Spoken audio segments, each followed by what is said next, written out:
Story number 1. I moved into the small old house on the outskirts of town in early autumn.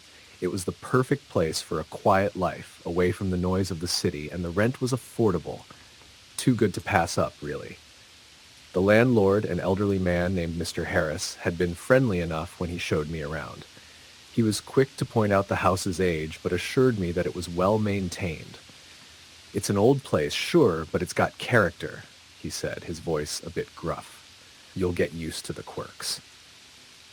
The house was charming, with creaky floorboards, old wooden beams, and a garden overrun with ivy. It had an atmosphere that felt like stepping back in time. After moving in, I spent my evenings unpacking and making the place my own. There were little things that stood out, things I couldn't explain, like how the light in the hallway flickered occasionally, or how the wind seemed to whisper through the trees outside, even when it wasn't windy. At first, I didn't think much of it. I figured it was just the house settling, or maybe my imagination getting the best of me. But soon, I started hearing noises in the dead of night. Soft, shuffling sounds that would wake me from a deep sleep. I'd lie in bed, frozen, straining to hear it again. But by the time I worked up the courage to get out of bed and investigate, the sounds would stop. A week passed, and the noises grew more distinct. I would hear what sounded like footsteps pacing in the hallway, or the creak of the floorboards beneath someone's weight. I knew I was alone in the house. No one had been in or out, and yet I could not ignore the presence that felt like it was moving through the house with me. I decided to confront the sounds head on. One night, I stayed awake, pretending to sleep, waiting for the sound to come. Around 2:30 a.m., it started, slow, deliberate steps outside my bedroom door. Tap, tap, tap. I could feel my heart race, but I refused to move, hoping to catch a glimpse of whatever it was. The footsteps stopped right in front of my door. Suddenly, the doorknob turned. I froze. My breath caught in my chest. I was certain no one was there. I hadn't heard anyone enter the house. And yet, the doorknob twisted as if someone was trying to open it. After a moment of silence, the knob stopped turning, and I could hear the footsteps retreating down the hall, moving away from my door. I didn't sleep at all that night. The next morning, I decided to talk to Mr. Harris about it. I couldn't shake the feeling that something was wrong with the house.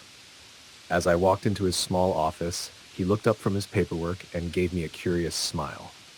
I hesitated, unsure how to bring it up, but eventually I asked, "Is there something about this house I should know? Something unusual, maybe?" He paused, his eyes narrowing just slightly. "Why do you ask?" I explained the noises. The footsteps, the turning of the doorknob, the way the house seemed to creak at night when there was no wind. Mr. Harris didn't say anything for a long time. He just stared at me, almost as though he was debating whether to tell me something. Then he sighed. "I didn't want to say anything," he said, his voice quiet, "but it's happened before, more than once." I leaned in, intrigued and nervous at the same time. "People have heard things in the night," he continued. "Strange sounds. Some of them saw things, shadows moving, whispers in the air. It's been like that for years.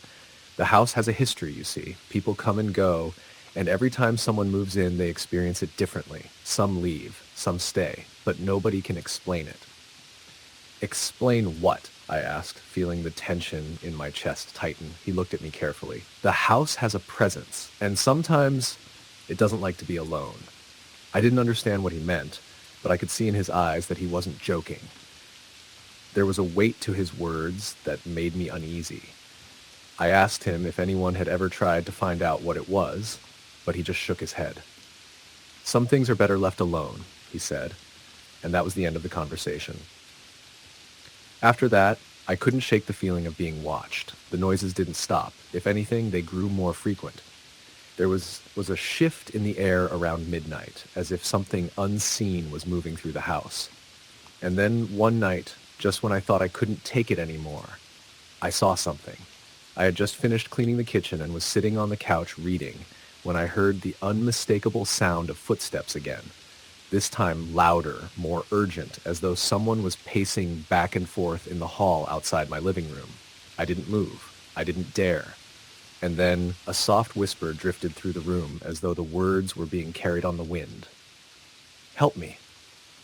It was faint, barely a whisper, but it was clear enough to send chills down my spine. I stood up slowly, my legs shaking. The footsteps continued, but this time they were accompanied by a faint scraping sound, like something was being dragged along the floor. The sound came closer, and I could feel my heart racing as I turned to face the dark hallway. That's when I saw it. At the end of the hall, standing just outside the kitchen door, was a figure. It was hard to make out at first, just a shadow, but it was there, tall and thin, with long, skeletal limbs that stretched into the darkness. It was motionless, but I could feel its presence, the way it seemed to pull the very air from the room. I couldn't move. My body was frozen, my eyes locked on the figure. And then, slowly, it started to move toward me. I stumbled backward, my heart pounding in my chest. The figure's movement was slow, deliberate, and as it came closer, I could hear the scraping sound more clearly, the sound of nails dragging against the floor. I bolted for the door, not caring about anything else. I needed to get out. As I ran down the stairs, I heard the whisper again. "Help me." I didn't stop until I was outside, standing on the lawn, gasping for breath. The night was still, silent once again, but I knew the house was still there, waiting. The next day, I packed my things. I didn't say goodbye to Mr. Harris. I didn't need to. I left the house behind and I never looked back. To this day, I can't explain what happened in that house. I don't know what it was that I saw or heard or why it wanted me to stay. But I know one thing. I will never return to that house, and I will never forget the presence that watched me, waited for me, and whispered to me in the dark. Story, the end. Story number 2. I had always prided myself on being a practical person. I worked as a librarian in a quiet, sleepy town, and my life was orderly and predictable. I didn't believe in ghosts or anything supernatural. That is, until the day I moved into that old house. It was a small cottage on the outskirts of town, tucked away behind a thicket of trees. The previous owner had passed away, and the house had sat empty for months. The price was right, and after a long search for somewhere affordable, I thought it was perfect. The house had a lot of charm, high ceilings, big windows, a stone fireplace. The only thing that felt odd was the quiet, almost too quiet, like the house was holding its breath. For the first few nights, everything was fine. I unpacked, set up my furniture, and enjoyed the solitude. But something about the house still made me uneasy. I couldn't quite put my finger on it. The silence at night was different than any other place I'd lived in. It wasn't peaceful. It was as if the house itself was listening to me, waiting for something. It was the fourth night that I first heard it, the sound of soft footsteps in the hallway outside my bedroom door. At first, I thought it was just the house settling. It was old after all, and the floorboards creaked with every movement. But then I heard it again, the slow, deliberate steps. Step, step, step. It wasn't the usual creak I had gotten used to from the old house. These were footsteps. I lay still in bed, not daring to move. My heart pounded in my chest. The footsteps stopped just outside my door, and for a moment, everything was completely silent. I held my breath, straining to hear any other sound, but there was nothing. I waited a full minute, maybe two, before I gathered the courage to open the door and look. The hallway was empty. No one was there. I checked every room, every corner of the house, but found nothing. I told myself I was imagining things. Maybe it was the wind or the house settling or even the neighbor's cat. But deep down, I couldn't shake the feeling that something wasn't right. The next night, it happened again. This time, the footsteps were even clearer. They were heavier, more distinct, like someone was walking with purpose. I heard them move down the hall, toward the stairs. I could feel my heart racing as the footsteps grew louder, closer, until they stopped at the top of the stairs, just outside my bedroom door. I didn't open the door this time. I sat in bed, frozen, my eyes wide in the dark, waiting for something to happen. And then, to my horror, I heard a faint whisper, barely audible but unmistakable. "Help me." I nearly screamed, but I choked on the sound, too terrified to make a noise. The whisper lingered in the air, sending a chill down my spine. It wasn't a voice I recognized, and there was no one else in the house. I had checked every room. My mind raced, trying to come up with an explanation, but I couldn't. There was no rational way to explain what I had just heard. The footsteps faded, but I couldn't sleep. I lay awake the rest of the night, listening for any more sounds. But the house remained quiet. It was as though nothing had happened, like the night had erased everything. But I knew what I had heard. I knew what I had felt. The following morning, I tried to push it all out of my mind. I convinced myself that I had been too tired, that it was just my imagination. After all, I didn't believe in ghosts. But as the days went by, the feeling of unease continued to linger, growing stronger with each passing night. A week later, I was sitting in the living room reading a book when I heard it again, the faint scraping of footsteps on the floorboards. At first, I tried to ignore it, thinking it was just my nerves getting the best of me. But the sound grew louder, closer, and this time it wasn't just footsteps. There was a tapping noise, like someone was knocking on the wall. I stood up, heart pounding, and walked to the hallway. I could feel the temperature drop as I reached the stairs. The air felt thick, oppressive, like something was waiting. I didn't want to go upstairs, but something in me felt like I had to. I had to know what was making those sounds. I climbed the stairs slowly, every step creaking under my weight. The hallway at the top was dark, the air cold. I reached the door to the attic, an old wooden door that I hadn't dared to open yet. The stairs leading up to the attic were narrow and steep, and the door had been shut tight when I moved in. As I stood there, I could hear it, something moving in the attic. A faint shuffling, like something dragging across the floor. I couldn't bring myself to open the door, but I knew I couldn't ignore it any longer. I slowly turned the handle and pushed the door open. The attic was dark, the air thick with dust. There was no light, and I could barely make out anything beyond a few feet in front of me. But the sounds continued, soft, dragging noises from the far corner of the room. I stepped forward cautiously, the floorboards groaning under my feet. As I moved closer to the corner, I saw something, a shape in the dark, barely visible, hunched over, like someone was crouching. My breath caught in my throat and I froze. "Hello?" I called out, my voice shaking. "Is someone there?" The shape didn't move. I took a step closer and then the room seemed to shift. I felt a rush of cold air and I heard the faintest whisper again, the same voice from before. "Help me." The voice wasn't just a whisper anymore. It was clearer, more distinct, and it sounded desperate. It was a woman's voice, trembling with fear, and I could feel the weight of it pressing down on me. My heart pounded and my legs felt like they might give out beneath me, but something pushed me forward. I had to know what was in the attic. I reached out, my hand trembling, and flicked the light switch by the door.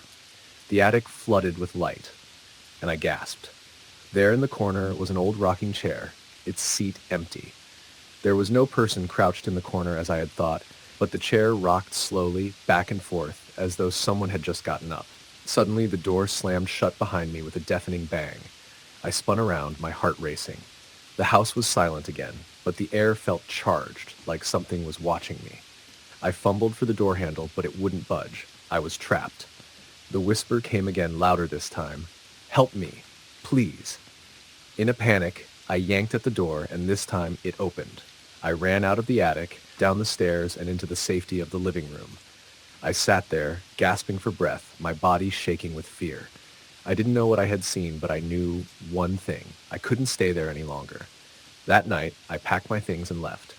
I couldn't explain what happened, and I didn't want to. I left behind the old cottage on Oak Street, along with whatever presence had been haunting it. To this day, I've never gone back, and I never will. Story the end. Story number 3. I grew up in a small town where everyone knew everyone else's business. It wasn't the kind of place where strange things happened, at least not publicly.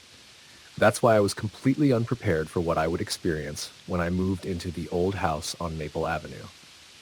Had just graduated college and, needing a change, decided to rent a small house in my hometown to get away from the noise of the city. The house itself was beautiful, an old Victorian-style home with large windows, dark wooden floors, and high ceilings. It had been vacant for some time, but I didn't think much of it when the landlord showed it to me. It was affordable, and after weeks of apartment hunting, I was eager to make it my own. I moved in during the late spring, and the first few days were uneventful. The house felt quiet, but in a way that made it feel peaceful. I unpacked my boxes, made a cup of tea, and set about enjoying the serenity. But as the days passed, things started to feel off. It started with small things. A door I was sure I had shut would be open, The lights would flicker intermittently, though the power lines were fine. My footsteps on the wooden floors echoed louder than they should have, but I shrugged it off. Maybe it was just the house settling, I thought. After all, it was old, and buildings do strange things when they age. Then came the whispers. At first, I thought it was my imagination. I was alone in the house late one evening, reading a book on the couch. I heard soft murmurs coming from the hallway, as if someone was speaking just out of earshot. I stood up, trying to listen more closely, but the voices immediately stopped. I convinced myself that it was just the wind blowing through the house or the sound of the pipes.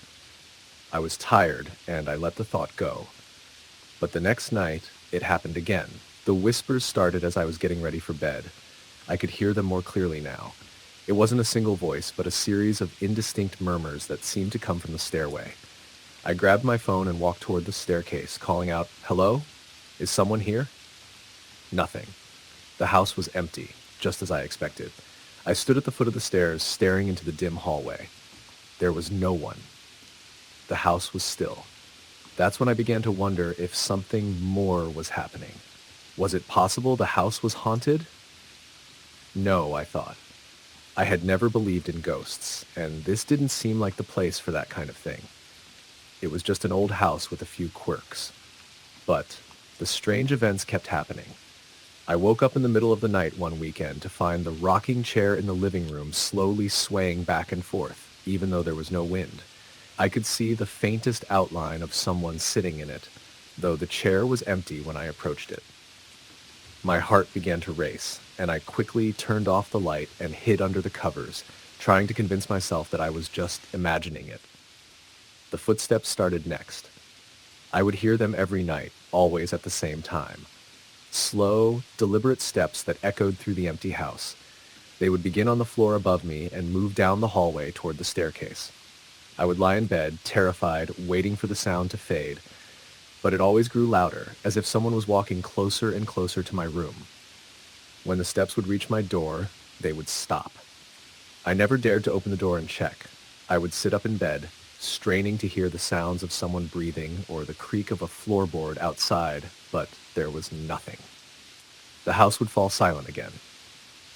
One evening, after another unnerving night of footsteps and whispers, I decided to try something. I set up my phone in the hallway to record audio while I went to bed. I thought maybe I was hearing things, that my mind was playing tricks on me. If I could listen to the recording in the morning, I would be able to prove that nothing was happening. I went to bed, convinced that I would finally put this mystery to rest. The next morning, I played back the audio. At first, it was just the usual quiet sounds of the house, the hum of the refrigerator, the occasional creak of the floor. Then around midnight, I heard it. A faint whisper that sounded almost like a voice. It was too muffled to make out, but there was no denying it was there. And then the footsteps started. I could hear them clearly this time, walking slowly and deliberately down the hall. They stopped right in front of the camera, and then for the first time, I heard a voice. It was soft but clear, and it sent a shiver down my spine. "Go, away." I froze, my blood running cold. I played the recording over and over again, each time hearing the same thing. "Go away." My mind raced, trying to make sense of it. Could this be the voice of someone who had lived here before? Or was it something else? Something I couldn't explain? That night, I didn't sleep at all. I sat in the dark, waiting, listening. The minutes seemed to stretch on endlessly, but eventually I heard it, the sound of slow footsteps again, and that moving down the hall toward my room. I held my breath, terrified. They stopped right outside my door, just as they always did. But this time, something changed. Instead of silence, I heard a soft scratching sound, like fingernails gently running across the wood of the door. I bolted out of bed, turning on the lights and rushing to the door. There was no one there. But the scratching had left a mark on the wood, faint but unmistakable. That was enough. I couldn't take it anymore. I called my landlord the next day, telling her I needed to move out immediately. She was sympathetic, but didn't seem surprised by my story. In fact, she told me that I wasn't the first person to experience strange things in that house. Over the years, several tenants had complained of similar events. Some left in the middle of the night, unable to explain what they had heard or felt. As for the history of the house, she told me it had been built in the late 1800s by a man named Samuel Grayson. He was a quiet, reclusive man who had died in the house many years ago under strange circumstances. Some said he had suffered from an illness. Others whispered that he had been involved in something much darker. Either way, his presence seemed to linger, and people had felt his eerie presence long after he was gone. I moved out a week later, leaving the house on Maple Avenue behind. It's been years since I left, but I can still remember the whispers, the footsteps, and that chilling voice telling me to leave. I'm not sure what was in that house, but I know I'm better off not knowing. Story the end. Story number 4. I didn't believe in ghosts. Never had, never would. I always chalked up strange noises and bumps in the night to the house settling, or the wind playing tricks with the windows. That is, until I moved into the old cottage on Willow Lane. It wasn't the most luxurious place. It was small, a bit rundown, but it was quiet and affordable. The previous tenants had left abruptly, something about personal matters, and the landlord was eager to find someone to rent it. I was looking for a change, and this cottage seemed like the perfect place to escape the hustle and bustle of city life. The first few days were uneventful. The house was exactly as I remembered from the tour, dusty, but with charm. The creaky floors, the aging wallpaper, and the thick wooden beams overhead all gave the cottage a rustic feel, like it had been there for centuries, watching the world pass by. It wasn't until the fourth night that things started to feel off. It was around 11:30 p.m. when I first heard the knocking. 3 soft taps at the front door. I wasn't expecting anyone, and when I went to check, no one was there. I stood on the doorstep for a moment, listening to the quiet, trying to make sense of it. Maybe it was the wind, I thought, but the wind wasn't strong enough to knock on a solid wood door like that. I shrugged it off, assuming I was just tired, and went to bed. But the knocks came every night after that, sometimes at midnight, other times at 2 a.m., always 3 knocks, always on the front door. I told myself it was nothing, a loose door frame, perhaps, or even the neighbor playing a prank. But it got to the point where I began to dread the nights. I couldn't relax, couldn't sleep, knowing that sound would come. One night I decided to wait and see if I could catch whoever or whatever was responsible. I stayed in the living room, lights off, and listened intently. The house was eerily still, not even the hum of the refrigerator or the rustling of the trees outside. The clock on the wall ticked loudly in the silence, marking the time as it passed. Then, just as I began to feel my eyelids grow heavy, there it was. 3 knocks. I could hear the distinct sound, sharp and clear. Tap, tap, tap. My heart skipped a beat. I wasn't sure what to do. I grabbed my flashlight and opened the front door. The porch was empty, as it always was. The streetlight across the road flickered as the wind rustled the leaves of the nearby trees, but there was no sign of anyone. I checked the yard, the driveway. Nothing. I was alone. I couldn't understand it. The knocks weren't just strange. They were deliberate. They were someone or something trying to get my attention. But what for? The next day I took a walk to the local library, hoping to find some answers. The town wasn't big, and the library was small, that tucked into a corner of the town square. It was quiet inside, the kind of place where the scent of old books hung in the air. I spoke to the librarian, an older woman named Mrs. Parsons, and asked if she knew anything about the history of my cottage. She looked at me with a knowing expression. "Ah, Willow Lane Cottage," she said softly. "Been vacant for a while, hasn't it?" I nodded, unsure where this conversation was going. Not many know about it, but the previous tenants, well, they left in a hurry. People around here talk. There's a story that goes back generations. They say the house is cursed. Her words sent a chill through me. Cursed? She nodded, her gaze distant, as if recalling something long buried. Years ago, a man named Samuel Blackwood lived there. He was a recluse, a writer. Some say he was haunted by voices, whispers in the night, and then one day he was found dead in his study. No sign of a struggle, no obvious cause of death. They say he was driven mad by whatever was in that house. After he died, people started hearing things, footsteps, knocks, voices. Some even said they saw his shadow in the windows, pacing back and forth. I felt my blood run cold. "Do you mean to say the house is haunted?" Mrs. Parsons lowered her voice. "I can't say for sure, but there's something about that place. It doesn't let go easily. People who move in, they often leave. Not all, but most. I wasn't sure what to think. Yes, I didn't believe in ghosts, but there was something unsettling about the way she spoke. And now that I was living there, the knocks, the strange feelings, could it be true? That night, I decided to confront whatever was in the house. I stayed up late again, sitting in the dark living room, waiting.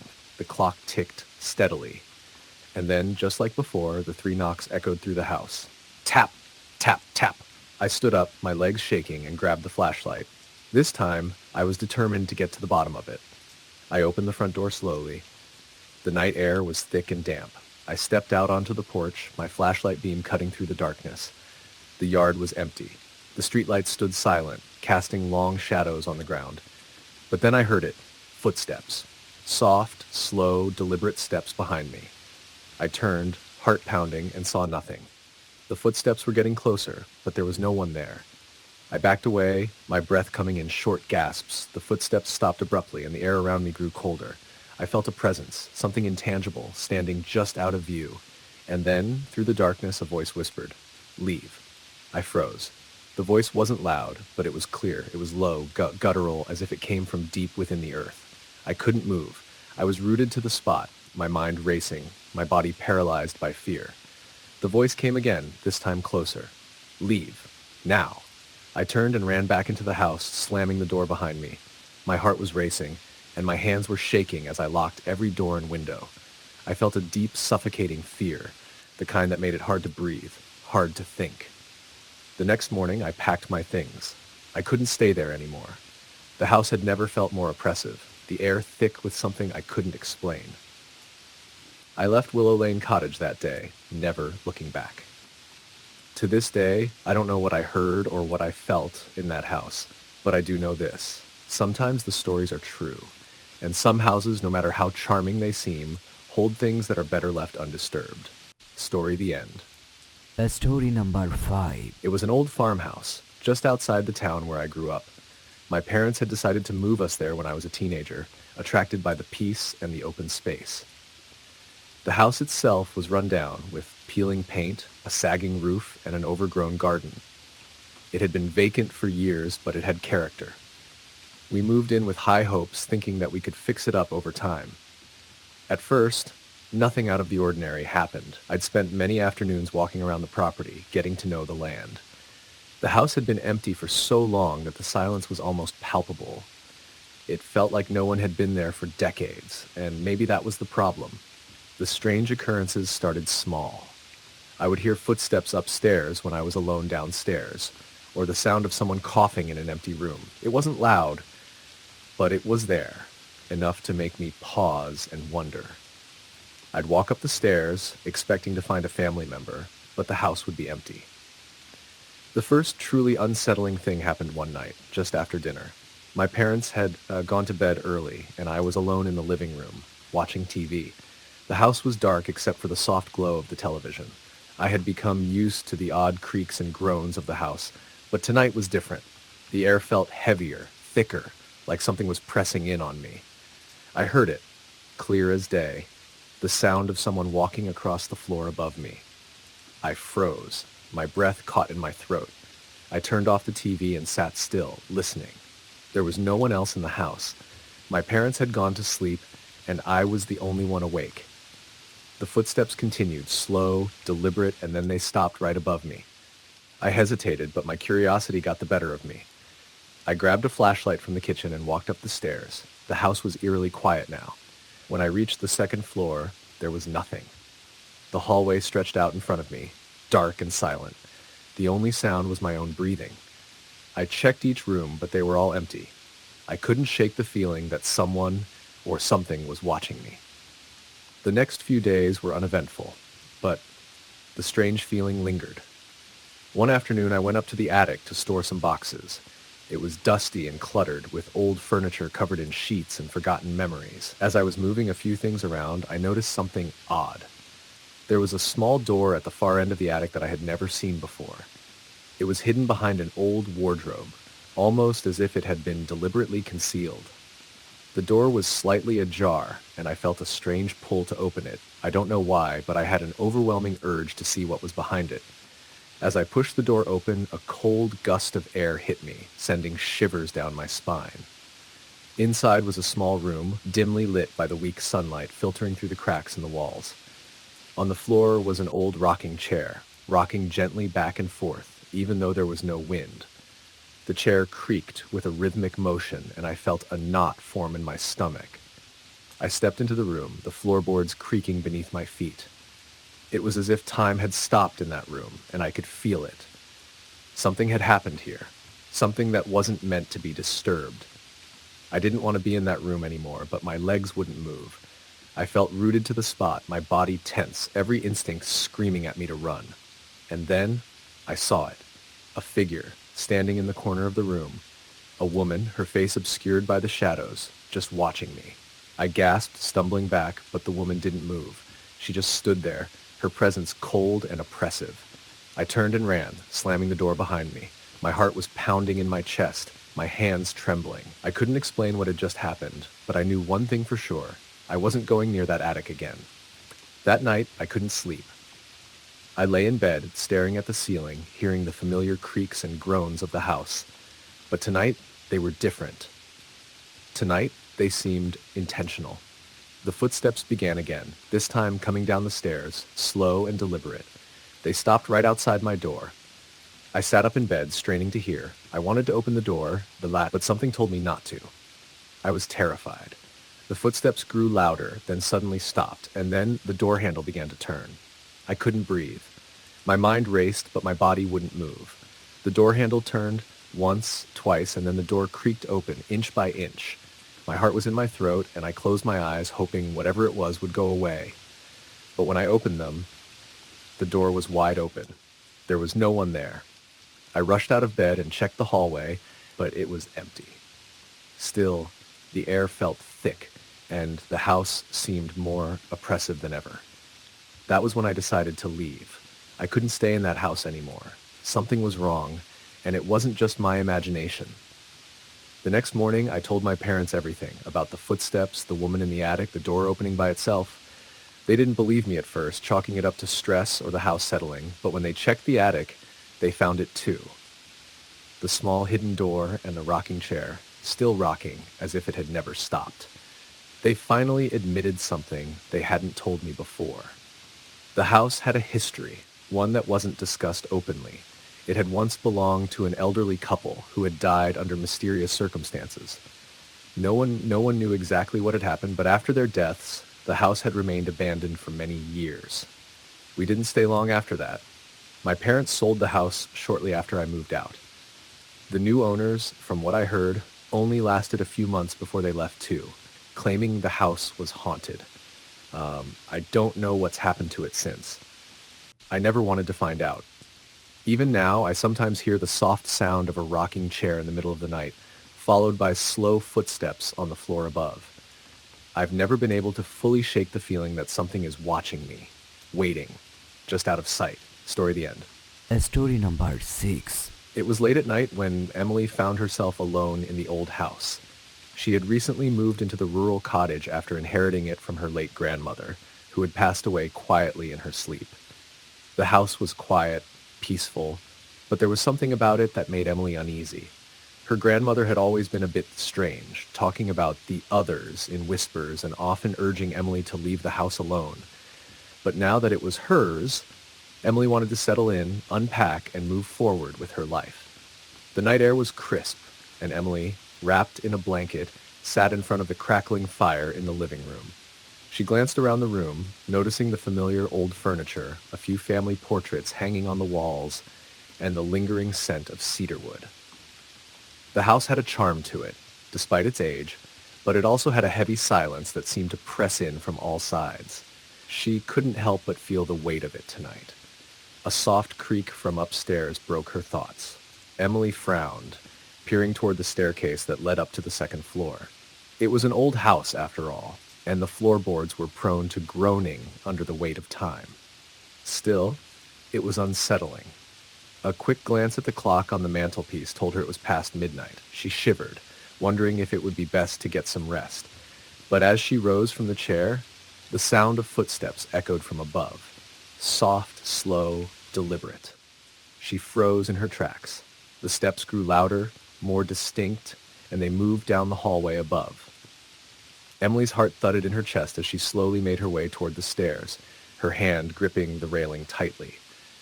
Her grandmother had told her about the house's peculiarities, the sounds that echoed through its walls, the strange chill in the air during certain times of the year. But Emily had always thought of it as superstition. Just the house settling, she muttered to herself, but even as she spoke the words, she felt a sense of dread creeping over her. Reaching the bottom of the stairs, Emily hesitated. The house was silent once again, the footsteps having stopped. But now there was a presence in the air, a feeling that someone or something was there with her. She glanced up the stairs, her breath shallow. There was no one in sight.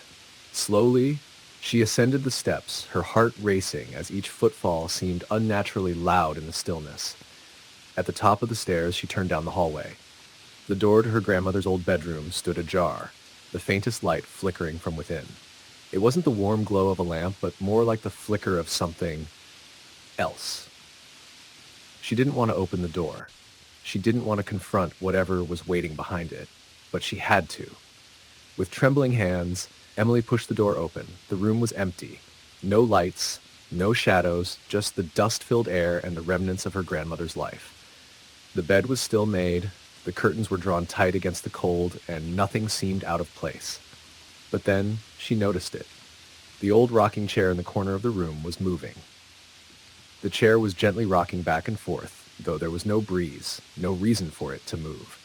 Emily felt her stomach twist, a cold sweat forming on her skin. She stepped backward, her mind screaming at her to leave the room, to get out of the house. But something held her there, and then she heard it. A whisper, so soft that it was almost imperceptible, a low murmur, like someone calling her name from the shadows. Emily. Her name, unmistakable, but the voice was not her grandmother's. It was something older, deeper, and it wasn't a voice she could recognize. Frozen in place, she stared at the rocking chair as it continued to sway. The voice came again, louder this time, more urgent. Emily, come closer. Her feet moved before she could think, her body betraying her. She stepped closer to the chair, her pulse pounding in her ears. As she reached out a hand to stop it, the whisper came once more, now a hiss, cold as ice. Don't touch it. The chair abruptly stopped rocking, and Emily recoiled, her breath coming in short, shallow bursts. She quickly spun on her heel and ran out of the room, slamming the door behind her. Her heart was racing, and her mind was reeling with what had just happened. She had to leave. She couldn't stay in this place, not after what she had just felt, heard, seen. But before she could make it down the stairs, the lights flickered. Then the house went dark. Absolute darkness. Grandma, Emily whispered, her voice shaking. She stumbled her way to the front door, fumbling for the doorknob. It was locked. Please, she whispered again, now desperate. She pulled on the knob harder, but it wouldn't budge. She banged her fists against the door, panic setting in as she realized she was trapped. The air in the room grew cold, and the faintest sound of breathing could be heard behind her. She spun around, but there was no one there. Just the empty, silent living room, its shadows stretching long across the floor. Then, in the corner of her eye, she saw it. The figure of a woman, faint and transparent, standing by the fireplace. Emily's breath caught in her throat as she recognized the figure. It was her grandmother, but she was different. Her features were distorted, her eyes wide and empty. The woman reached out, her hands stretching toward Emily, and the room grew colder still. Emily, the voice whispered again, but this time it wasn't her grandmother's voice. It was distorted, filled with something twisted. Come with me. The figure stepped forward, gliding toward Emily, its form flickering like an image on an old television screen. Emily stumbled backward, falling to the floor. No, she cried out, trying to scramble away, but she couldn't move fast enough. The figure reached out, its icy fingers brushing her arm, sending a wave of cold that numbed her to the bone. Suddenly, the house seemed to come alive with the sound of creaking wood and whispering voices. The walls groaned as if they were alive, the floorboards shifting beneath her feet. She felt the presence all around her now, pressing in, suffocating her. The figure of her grandmother faded into the shadows, but Emily could still feel it watching her. The whispers grew louder, more frantic, urging her to follow, to give in. Her body frozen in fear, She struggled to move, to escape, but it was no use. She was trapped in the house with whatever had been waiting for her. Whatever her grandmother had known, whatever had always been there, hidden in the corners of the rooms, waiting for the right moment. And as the darkness closed in, Emily finally understood that she wasn't alone anymore. The house was hers now, and it had claimed her, just as it had claimed her grandmother before her. Story the end. Story number 7. I had just moved into a new house in a small, sleepy town, looking for a fresh start. The house was old but charming, with creaky floorboards and a fireplace that hadn't been used in years. It was situated on the outskirts, surrounded by overgrown trees and a dense thicket of woods. The kind of house that felt like it had stories to tell if you were willing to listen. I thought it was perfect for a quiet, peaceful life. The first few nights passed without incident. The house was cold, and I often heard the wind howling outside, but nothing unusual. I would wake up early in the morning to sunlight filtering through the dusty curtains, and the day would unfold in a quiet routine.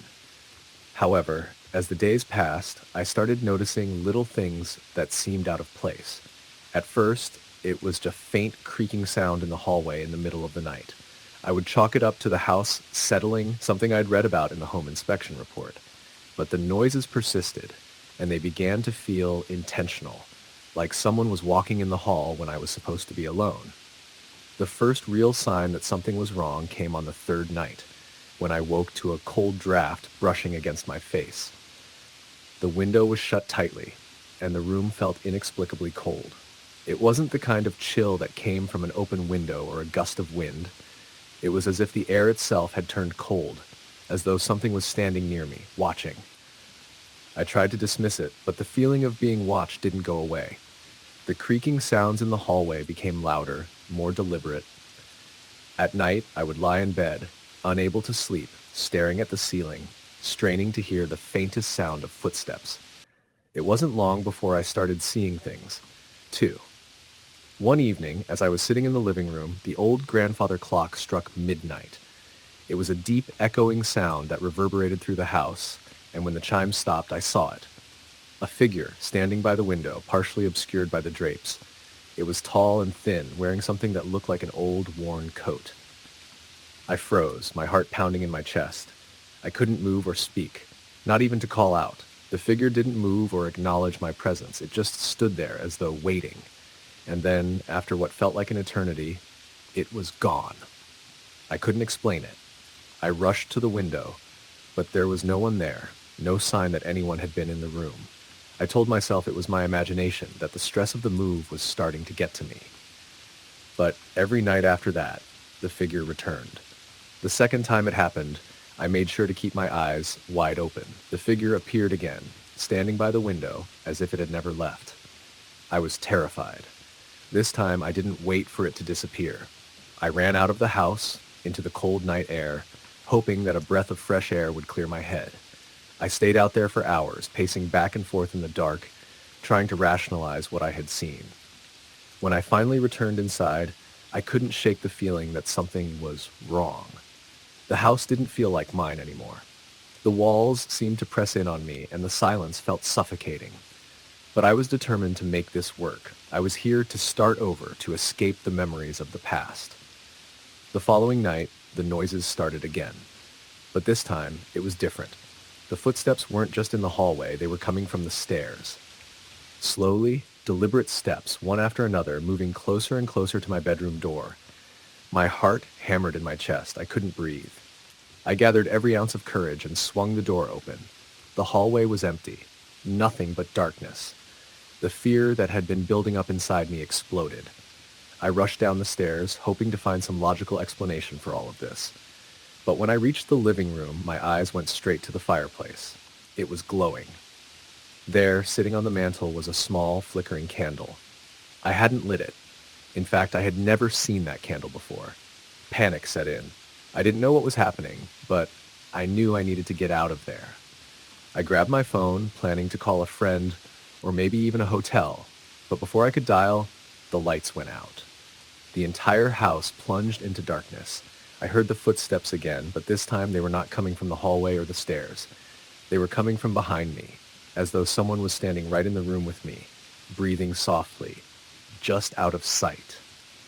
The air was thick and cold. My skin prickled as I turned around, only to find the room empty. It was then that I saw the shadow, a dark, formless shape moving in the corner of the room, stretching across the floor, across the walls.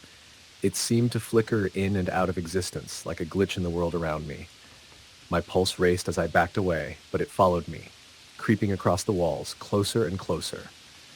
I ran to the door, throwing it open and stumbling outside into the night. The cold air hit me like a slap, but I didn't care. I had to get out of that house. For hours I wandered the streets, too terrified to return. When dawn finally broke, I felt exhausted and drained, but I knew I had to face it. I couldn't just leave. This was my home now, and I had nowhere else to go. That evening, I returned. The house was still as if nothing had happened. I couldn't explain it, but I knew deep down that I wasn't alone. The haunting escalated after that night. The figure in the window was joined by others, faint, shadowy forms that appeared in mirrors at the foot of my bed, standing at the top of the stairs. Every night they would come, walking through the house as if they belonged there, as if they had always been there. One night, I decided to confront them. I stood in the living room, trembling with fear, but I wouldn't let them control me any longer. I spoke aloud, my voice shaking. "What do you want?" For a moment, there was silence, and then from the darkness, a voice whispered back, "Leave." It wasn't a voice I recognized, but it sounded like it was coming from deep within the house, echoing through the walls. It was a voice full of sadness, of regret. I didn't know if I could live in a house with spirits, but I also knew that leaving would mean abandoning everything I had worked for, everything I had hoped for. But every time I closed my eyes, the figure would be waiting for me. And when I looked in the mirrors, their faces stared back, hollow eyes following my every move. I had no choice but to accept that the house was not mine to claim. One last time, I packed my things, left the house behind, and never looked back. Story the end. Story number 8. I had always been a firm skeptic, the type of person who laughed off ghost stories and dismissed anything supernatural as mere imagination. But that all changed when I moved into the house on Elm Street. It was a small, run-down 2-story house that had been on the market for months. I wasn't looking for anything fancy. I just needed a place to live after I got a new job in the area. The price was reasonable, and the house, though old, had its charm. The first few weeks were uneventful. I spent my time settling in, getting to know the neighborhood, and making the house feel like home. It was an old place with creaky floorboards and windows that didn't quite close all the way, but nothing that seemed too unusual. I never really thought about the house's history, and the neighbors didn't talk much about it. They were friendly enough, but didn't linger on the subject. It was about a month after I moved in that I began to notice odd things. At first, it was small, things out of place, things I didn't remember touching. The refrigerator door would be slightly ajar, or I'd find a light on in a room I hadn't used. I tried to brush it off as me being forgetful, but the strange occurrences started to happen more frequently. Then came the noises. At night, when the house was completely still, I began to hear footsteps. At first, I thought it was the house settling, the old wood shifting and groaning, but the footsteps were different, slow, deliberate, almost like someone was pacing back and forth. I'd wake up in the middle of the night, the sound of footsteps echoing down the hallway outside my bedroom door. I'd lie frozen in bed, staring at the door, convinced that someone was in the house.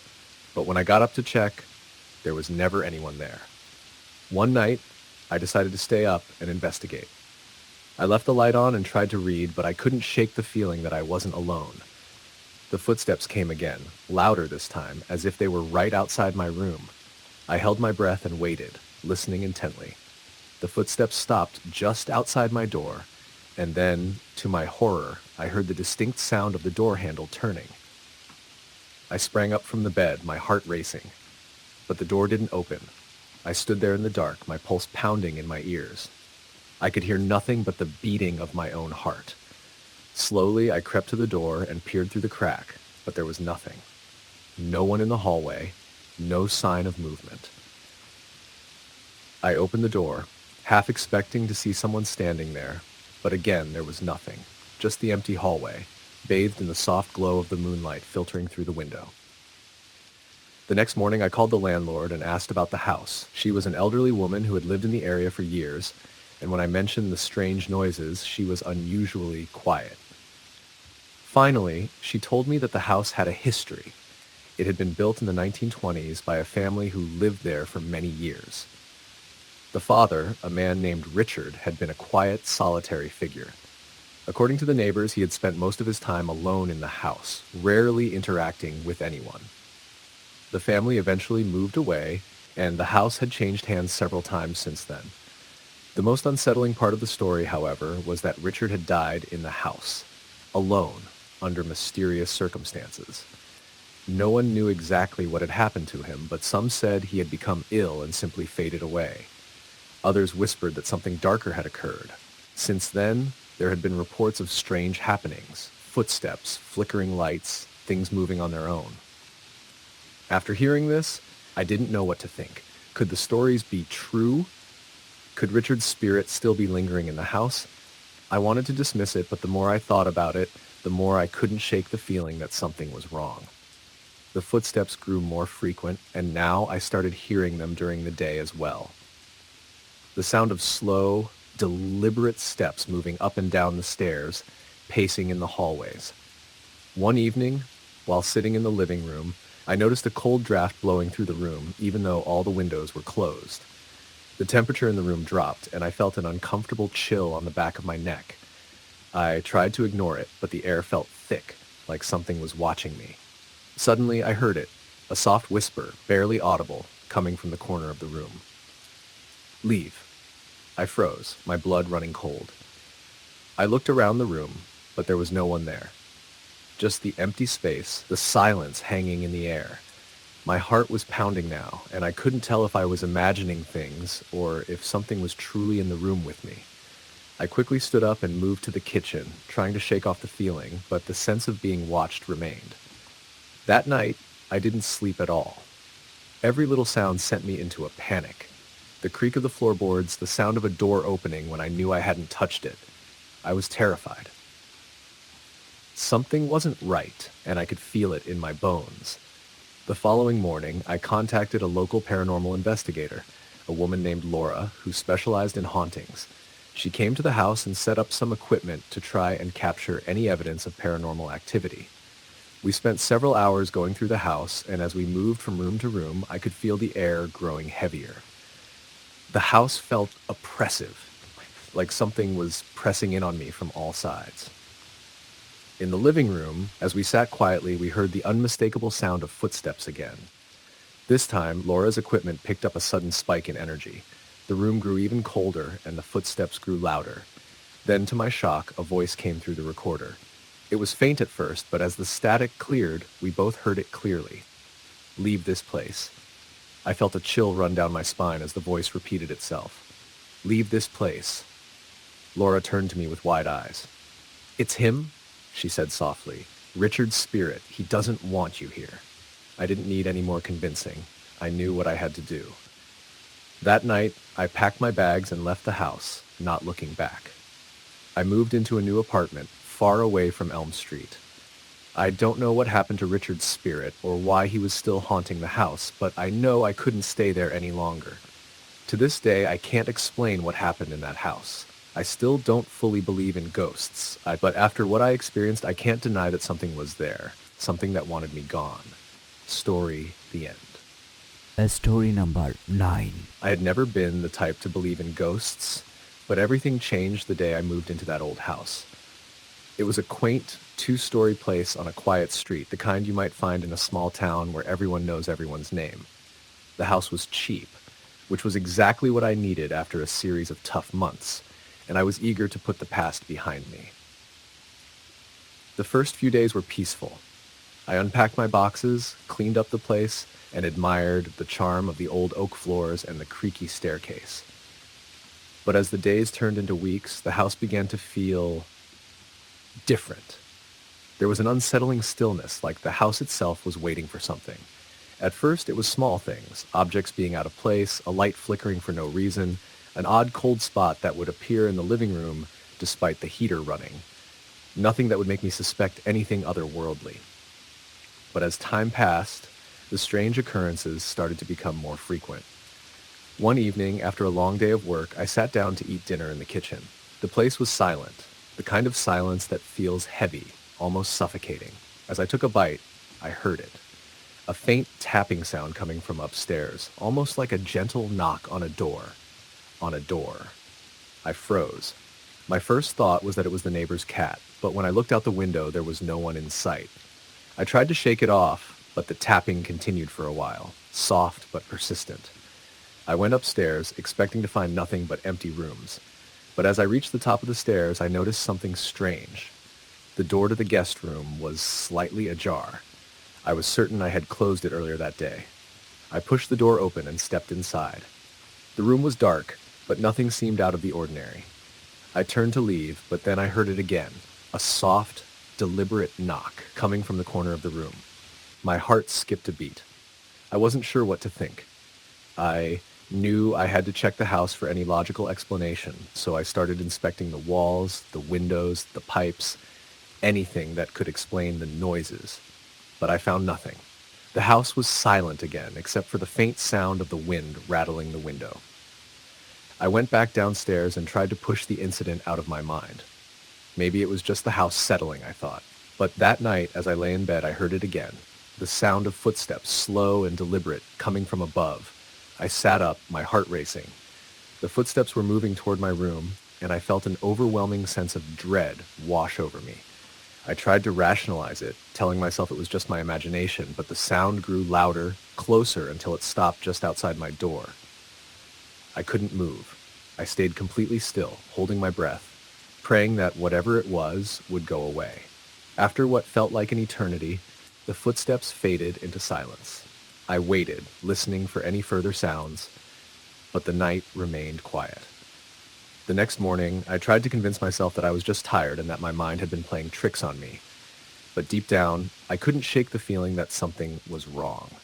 The house had an eerie presence, like it was alive with memories of something that hadn't quite passed. Over the next few weeks, the strange events continued. Sometimes the lights would flicker, and sometimes I would hear whispers, so faint I could barely make them out, coming from the walls. I would check the house, but I never found anything unusual. I was starting to wonder if I was losing my mind. Then, one night, things escalated. I had just finished my evening routine and was lying in bed when I heard it again, the sound of someone walking, coming from downstairs. It wasn't the house settling, it was deliberate, heavy footsteps, and they were coming closer. I froze, my blood running cold. My first instinct was to grab my phone and call for help, but I didn't want to seem crazy. I listened, straining to hear what was happening. The footsteps stopped at the bottom of the stairs, and then something that made my blood run cold. A door creaked open. I knew no one else was in the house. I got out of bed, my legs trembling, and cautiously made my way downstairs. The house was eerily quiet now, the kind of silence that made every step sound deafening. I reached the bottom of the stairs and looked into the living room. The door to the basement was slightly open. I didn't remember leaving it open. I approached the door slowly, my heart pounding in my chest. As I reached for the handle, I heard something from within the basement. A faint sound, like something shifting in the dark. I hesitated. "Hello?" I called out, my voice shaking. No answer. I knew I had to check. I opened the door, peering into the pitch-black basement.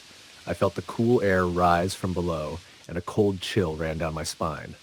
I turned on the light and slowly descended the stairs. The air was musty, and the silence was overwhelming. At the bottom of the stairs, I scanned the room. There in the far corner was a dusty old chest. I hadn't noticed it before. I walked toward it, the floor creaking under my feet, and knelt down to inspect it. The lid was slightly ajar. I opened it.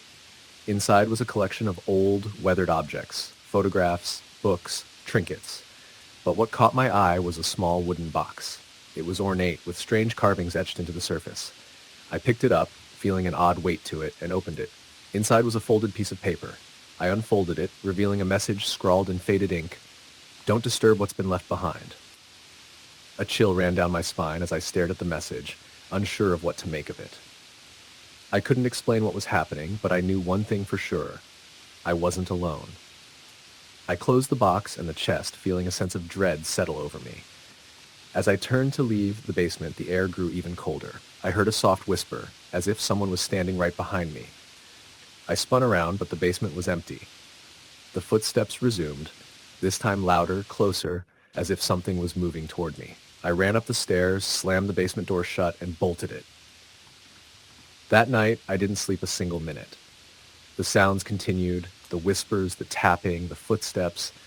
But the next morning, when I looked around the house, everything was normal, too normal, nothing out of place. I couldn't shake the feeling that something was trapped in the house, something that had been left behind long ago. I decided it was time to leave, but before I did, I gathered all my things and packed up the house, leaving the box and its contents in the basement where they belonged. I moved away shortly after. The house was eventually sold to someone else, and I never heard what happened after that. But to this day, I can't forget the whispers, the footsteps, or the feeling of being watched. Something from that house still lingers in my mind, and I wonder if it's still waiting for the next person to disturb what's been left behind. Story the end. Story number 10. It was a quiet autumn evening when Karen moved into the small house she had recently purchased on the outskirts of town. The house was older than she expected, with a slightly run-down exterior and a creaky front door that seemed to protest every time she opened it. The previous owner had been an elderly woman who, according to the neighbors, had passed away peacefully in her sleep just a few months earlier. Karen didn't mind the history, though. In fact, she was drawn to it. The house had a charm she couldn't resist. The first few days went by without incident. Karen spent her time cleaning, unpacking, and making the space feel like home. It wasn't until the third night when she was settling in for bed that she began to feel the presence of something else. It wasn't exactly terrifying, but it was there. A quiet weight in the air, a sense that she was being watched. At first, she brushed it off as a product of her imagination. The house was old, after all. Old houses had a way of making you feel like that. But the feeling didn't go away. It lingered. That night, she woke up in the middle of the night to the sound of footsteps. Slow, deliberate, as if someone was walking around upstairs. Karen lay still, her heart racing in her chest, listening carefully. It wasn't the sound of the house settling. She had heard that before, and this was different. It was as though someone was pacing the hallway above her, their footsteps growing louder and louder with each passing second. The noise continued for what seemed like an eternity, and finally, after what felt like hours, it stopped. But the silence that followed wasn't comforting. It was heavy, thick. Karen held her breath, straining to hear anything, any sign that the sounds had been her imagination. But there was nothing. She forced herself to close her eyes and eventually drifted back to sleep, though her mind was filled with questions. Who would be walking around upstairs? Was it the house settling, or was there something else? The next morning, she decided to investigate. She had to know if the creaking floorboards were responsible for the noise, or if there was something more sinister at play. The house had a second floor, with 3 rooms at the top of the stairs, 2 bedrooms, and a small sitting room that overlooked the backyard. Karen had never been up there in the daytime, but now she needed to see for herself.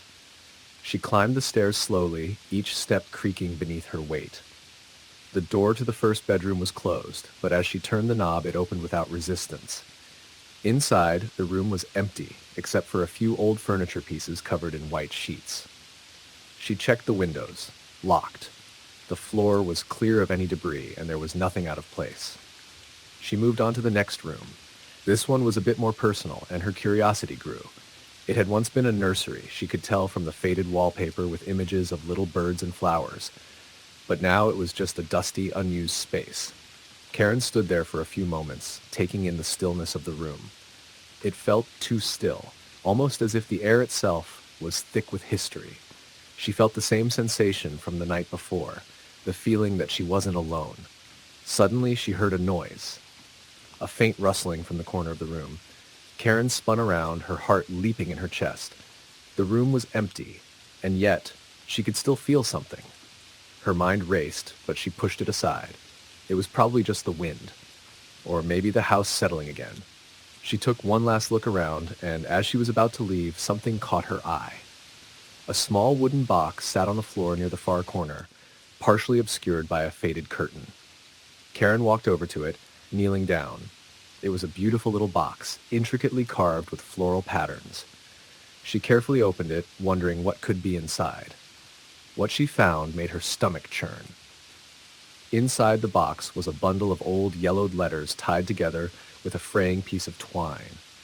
They looked incredibly old, so much so that the paper seemed fragile to the touch. Karen carefully unwrapped the letters, her curiosity getting the best of her. She slowly read through the first few lines, her breath hitching as she did. The letters were written by a woman, though Karen couldn't tell who. The writing was delicate, but there was something unsettling about it. The words spoke of loss, of longing, of a woman waiting for someone who never returned. As she continued reading, Karen felt a chill in the room, though the windows were closed and there was no draft. The words on the paper seemed to come alive, almost as if the woman's pain and sorrow had somehow seeped into the very fabric of the house. Then, she found something that made her freeze. A letter dated nearly 50 years ago, written by the woman who had owned the house before Karen, the woman who had passed away just a few months earlier. "My dear, sweet Emily," it began. "I have been waiting for you. You promised me you would come back. I'm not sure how much longer I can wait. The nights are getting colder, and I hear you walking in the halls above me. Come back to me, Emily. I will be waiting." Karen's heart pounded in her chest. Who was Emily? And why had the previous owner left this letter behind? Suddenly, the door to the room slammed shut with a deafening bang. Karen jumped to her feet, panic rising in her chest. She rushed to the door, but it wouldn't budge. The coldness in the room intensified, and the once still air began to swirl as though something was moving around her. "Emily," a soft voice whispered from the darkness. Karen turned around, her eyes scanning the room in terror. She couldn't see anyone, but she could feel their presence, closing in on her. She was no longer alone. The house had come alive, its history and its sorrow filling the room. "Emily, you've returned." The voice was closer now, right behind her. Karen spun around, but the room was empty, the silence deafening.